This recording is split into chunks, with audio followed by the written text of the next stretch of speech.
If you're talking to someone and they're not listening, shut up. Just stop. It's like you could tell if they're not listening.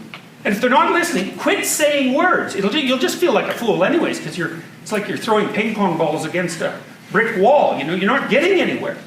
If they're not listening, that's a sign that the situation isn't set up to allow you to progress on the path that you're choosing. So Roger suggested this technique, which I said I would get to the technique. He said, the next time you find yourself embroiled in an argument with someone that's contentious and uncomfortable, say, institute the following rule. You don't get to respond until you have recapitulated their viewpoint and summarized it in a manner they find acceptable. That's so treacherously sneaky, that rule. Because what it means is you have to demonstrate that you attended to what they say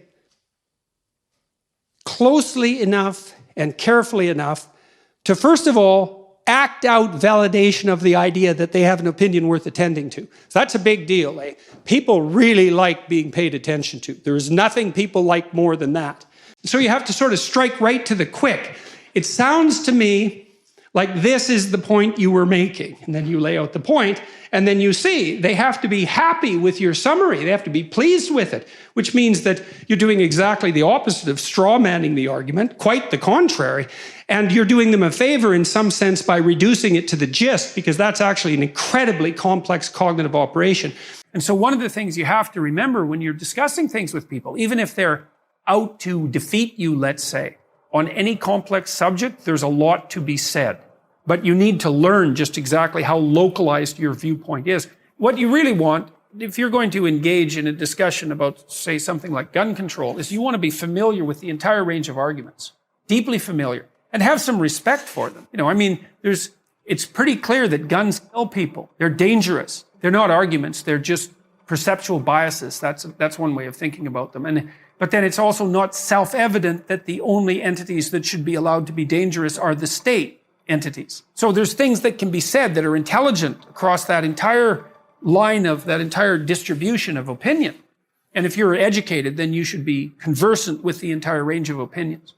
Now, the alternative is to believe that you're wise enough to detail out explicit arguments that you don't agree with, and to ignore that, and to wall yourself off from that, and to not have it affect you at the same time that you're maintaining your original beliefs. You can just forget that.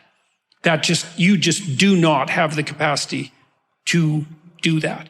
If you deceive other people habitually, you will corrupt your own vision. And that's a very bad idea. When you listen to someone very, very carefully, and especially if they express themselves for a while, and you say to them, well, it sounds to me like this is what you're saying, what you're doing is taking a tremendous amount of emotionally laden material, a lot of it unnecessary in the final analysis because of the ensuing synthesis, and offering them a synthesis, which is a great thing to do, especially if they're happy to accept it, because that also means that you did listen to them. So you signified that they were worth attending to, and then you listened to them enough to actually understand what they were saying, to try to understand it, and then you did understand it. And then they're way happier with you, even if you're arguing with them, because at least now they know they can rely on you to be a reliable listener, and that you're not trying to, you know how it is when you're arguing with someone, there's a part of you that really wants to win. It's like, I'm right, you're stupid and wrong. And so the best way for me to demonstrate that is to warp and bend your argument in make it trivial in some way it isn't, especially if it's directed to some degree at like elucidating my character flaws and to minimize you in doing so. And well, that's not a great road to peace unless you're willing to bring a big club to the argument, and many people are. And instead of listening and trying to make peace and sort things out, they'll use all sorts of subtle forms of suppression in their ensuing dialogue just to keep everything, under the rug or in the closet. I wouldn't recommend that as a medium to long-term strategy, especially if you're trying to bring peace to a household. You have to go through this horribly painful process of listening to the people around you tell you what they think of their lives. And if you do that, then, well, maybe you can all come to a place that is characterized by something approximating genuine peace. And